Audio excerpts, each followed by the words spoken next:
Cowboy meets girl who confesses she's never been kissed.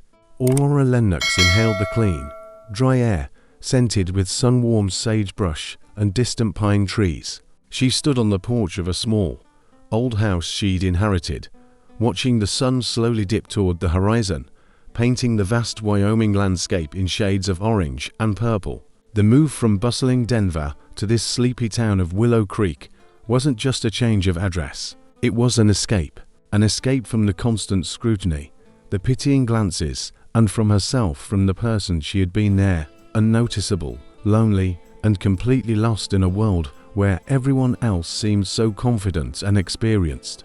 Her main goal was to fix up the house and sell it to get funds for a new start, wherever that might be. But as she sorted through boxes covered in a thick layer of dust and tried to deal with the non-functioning plumbing, the first local attraction burst into her quiet life: Ryder Blackwood.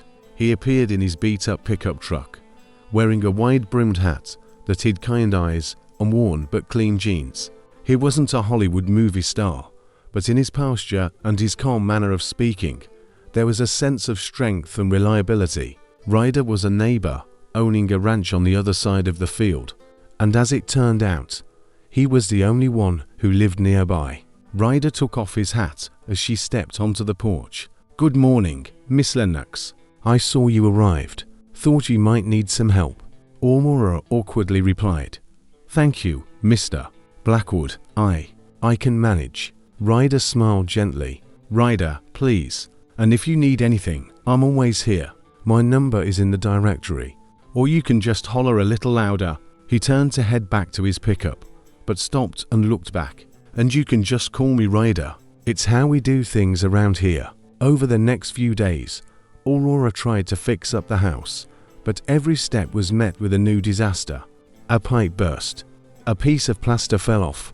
The old ladder broke. She felt more and more worthless and helpless, and at some point, standing in the middle of the mess, she couldn't hold back her tears. She felt like she couldn't even manage something as simple as home repairs. Her past, where she couldn't find her place or build relationships, seemed to be haunting her here in the wilds of Wyoming. That evening, she finally called Ryder. She had no other choice. He arrived instantly, without any questions. After a quick but professional assessment, he calmly got to work. He worked quietly and meticulously, ignoring her embarrassment and awkwardness. Aurora sat in the old kitchen watching him, and gradually her tension eased. Ryder didn't judge. He didn't pity her. He just did his work. He was the embodiment of the confidence she so desperately lacked. When the faucet was fixed and the pipe replaced, he turned to her and saw the tear stains on her face. Ryder asked softly, "Everything okay?" Aurora nodded, but then, giving in to an impulse she couldn't explain, she confessed, "Ryder, I don't know how to do anything. I can't even fix a faucet. I just can't do anything right." Ryder sat down across from her, his eyes meeting hers. There was no pity or mockery in them, only a calm understanding. "Miss Lennox, that's not true. Skills come with experience. What's important isn't what you can do now, but that you're willing to learn."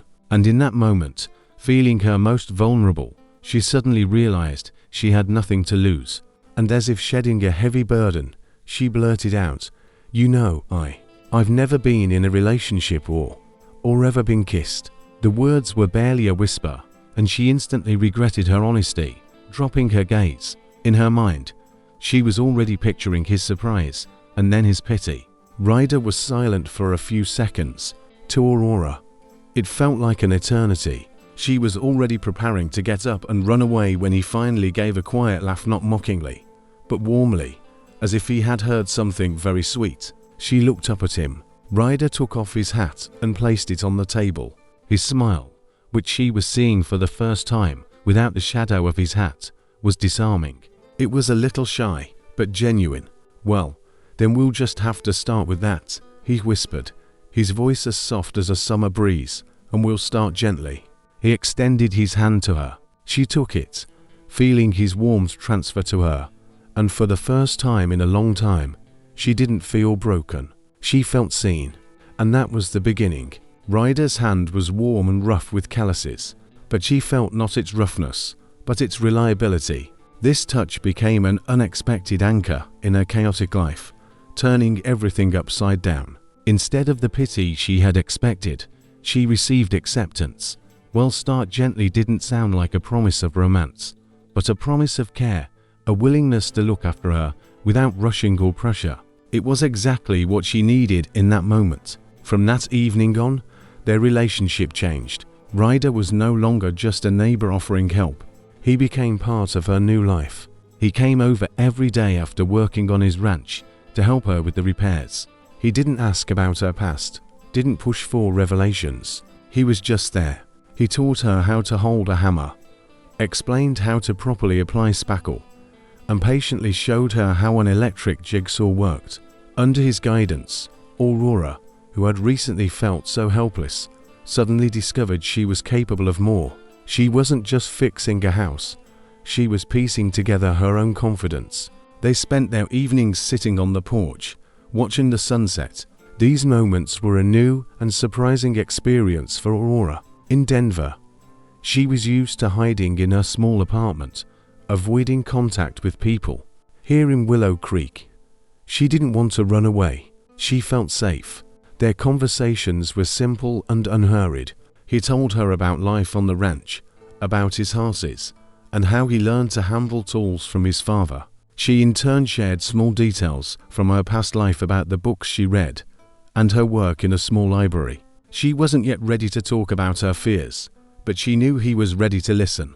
One evening, after they had finished painting the old fence, Ryder invited her to a small local event, the annual town fair. Aurora hesitated. Her experience with public places was extremely limited, and she was afraid that her awkwardness would show again. I don't know if I can," she said softly. Ryder, as always, didn't push. "It's up to you, Aurora. No pressure. But it'll be fun. Lots of food and live music. I think you'll like it. People here are simple." His calmness and lack of pressure were the deciding factors. She decided she had to try.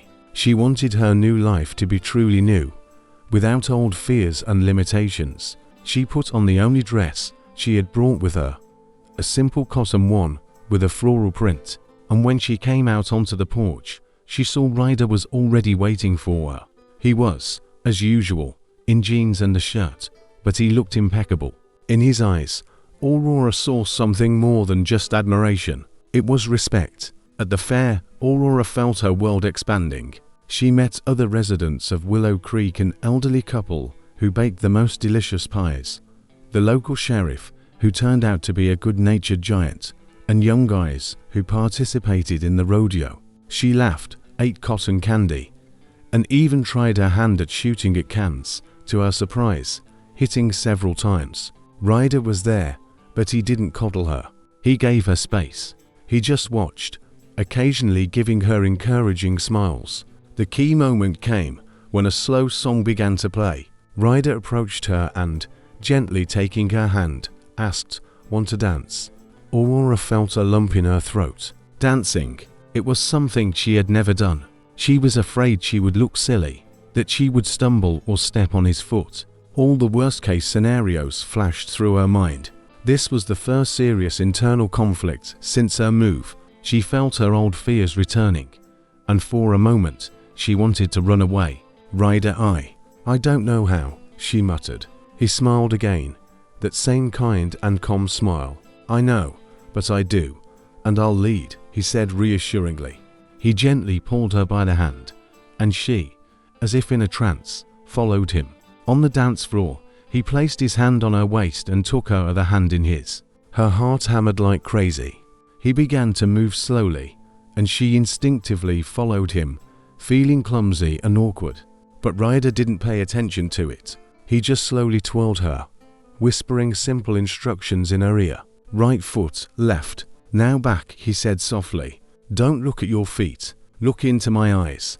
Aurora, obeying, looked up and saw such depth and sincerity in his gaze that all her fears, all the despair she had felt because of her incompleteness, suddenly vanished. She no longer felt like an awkward girl. She was a woman being danced by a man who saw the real her with all her fears and insecurities, and it was the most incredible feeling of her life. She forgot that they were in the middle of a crowd, about her awkwardness, about her past. In that moment, there were only the two of them. When the music ended, he gently led her to the side. Emotions overwhelmed her. She felt happy, but at the same time she realized that this new life, this new world that Ryder had shown her, could be as fragile as she herself was. And her biggest fear was that she might ruin everything. She again felt unworthy of it, that she wasn't good enough. And this despair, this deep fear, began to consume her again. She looked at Ryder, at his eyes full of tenderness, and suddenly thought, what if he finds out what I'm really like? This would become her main obstacle. The night after the fair was a sleepless one for Aurora. Her heart, which had just been singing with happiness, was now squeezed with anxiety. Her insecurity, which had temporarily retreated under the onslaught of new emotions, returned with double the force. She sat on her old creaky bed and tried to understand why she felt so small and insignificant again. Ryder seemed perfect, kind, strong, patient, and she, with her broken life and lack of experience, felt unworthy of his attention.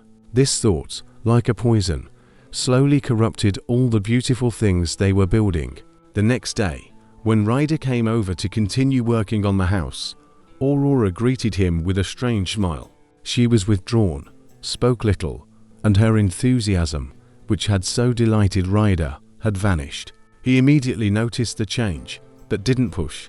He just worked quietly, giving her the space to come around on her own. Aurora in turn tried to help, but everything she touched went wrong. She dropped a can of paint, cut herself on a sharp edge of wood, and then stumbled, almost falling off the ladder. Ryder was instantly by her side, supporting her. Aurora, what's wrong?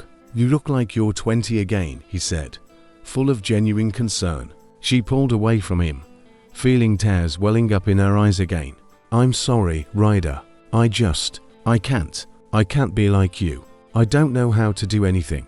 I'm just causing problems. Ryder squeezed her hands in his. Aurora, you're not causing problems. You're just learning. We all go through this. No, you don't understand, she said, pulling her hands away. You were born here. You know this world. But I'm an outsider. I'm not right for you. I don't know how to be with a man like you. I don't even know how to kiss you. Ryder slowly stepped back, his face unreadable. Aurora, I thought we'd already talked about this. It doesn't matter. It does, she said, her voice rising with frustration. It does.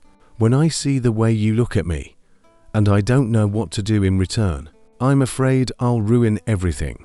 I'm afraid you'll see what I'm really like. Broken, awkward, pathetic. In that moment, she felt overwhelmed with despair, as if all the fears she had accumulated over the years were bursting out. I thought I could start over, but I just brought my old problems here. I'm not worthy of you. Ryder stood in silence, his gaze thoughtful. She expected him to turn around and leave, that he would finally see how unsuitable she was for this simple, real world. But instead, he walked toward her, his movements slow and cautious, as if approaching a frightened animal. He placed his hands on her shoulders and looked her directly in the eyes. Listen to me, Aurora, he said, his voice firm but tender. Your fears don't make you pathetic. They make you human. And you know what? I'm not perfect either. I have my own things I struggle with, but I see you. I see the Aurora who decided to drop everything and start a new life, who wasn't afraid to move into a house that was falling apart, who is learning to hold a hammer and not give up. I see you, and I don't care that you don't know how to kiss. I don't want to kiss an experienced woman. I want to kiss you, the one who is standing in front of me now, the one who is afraid but still here. This is the beginning. This is what's most important. He took a step closer, and she didn't retreat. He leaned in and gently, with incredible care, touched his lips to hers. It wasn't a passionate kiss from the movies. It was a soft, almost weightless, but incredibly sincere and deep kiss. A kiss that said, I'm here. I'm with you. We'll get through this. It was a kiss that shattered her despair and filled her soul with a new light. Aurora felt her body relax, and her heart at last found peace. In that moment, she understood that her brokenness wasn't a flaw, but a part of her story, and that with this man, she could be herself without fear or judgment. It was her moment of clarity. Ryder's kiss was not just a touch, but a catalyst. It seemed to erase all her old fears and doubts, replacing them with a new feeling: faith. Faith in herself, faith in him, and in their future. Aurora realized that her brokenness wasn't a weakness, but a part of her personality that Ryder had accepted and loved. She no longer felt like an awkward girl, but a woman capable of loving and being loved. Her awakening was complete and final. They spent the rest of the evening sitting on the porch talking. Aurora told him everything about her reclusiveness, about how she had felt invisible in the big city, about her fears, and about how she hadn't believed she could ever be happy. Ryder listened without interrupting, just holding her hand. After a long pause, he said, "I love you so much." His words sounded not like an end, but like the beginning of something new, something real. The next day, Aurora woke up with a feeling of lightness she hadn't experienced in years. The house repairs, which had seemed like an impossible burden yesterday, were now a joint project filled with joy. They worked together, laughing, joking, and every hammer blow, every nailed board felt like a symbol of their strengthening relationship. The house she had wanted to sell had now become their shared home, their sanctuary. They decided to host a small party to celebrate the end of the renovations. They invited the neighbors, the very ones Aurora had met at the fair. People came, bringing pies, cookies, and a lot of lively chatter. The house filled with life, laughter, and music.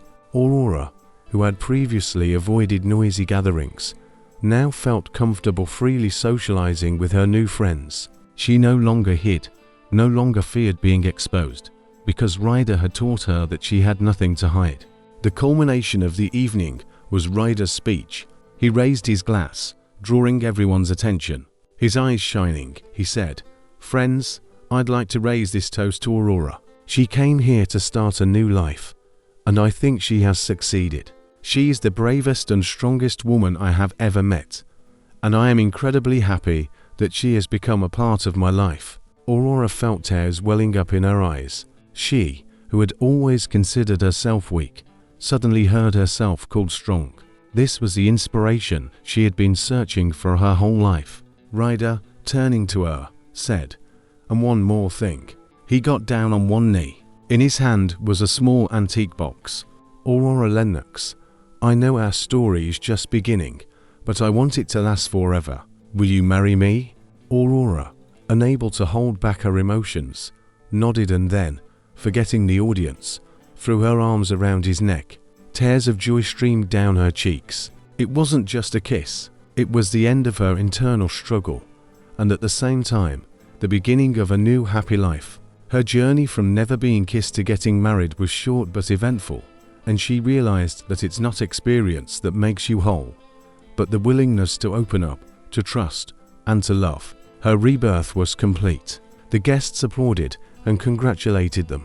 Aurora, holding Ryder's hand, looked around her new home filled with new friends and realized she had found not just a house, but a family. She felt inspired and full of hope. Her story was just beginning, but she already knew it would be a happy one. Their love, which began with a simple and gentle kiss, became a symbol that to find meaning, you don't need grand words or great deeds. It is enough to just be yourself, and by your side will be someone who sees strength in your weakness and sincerity in your awkwardness, and they will start everything from the very beginning.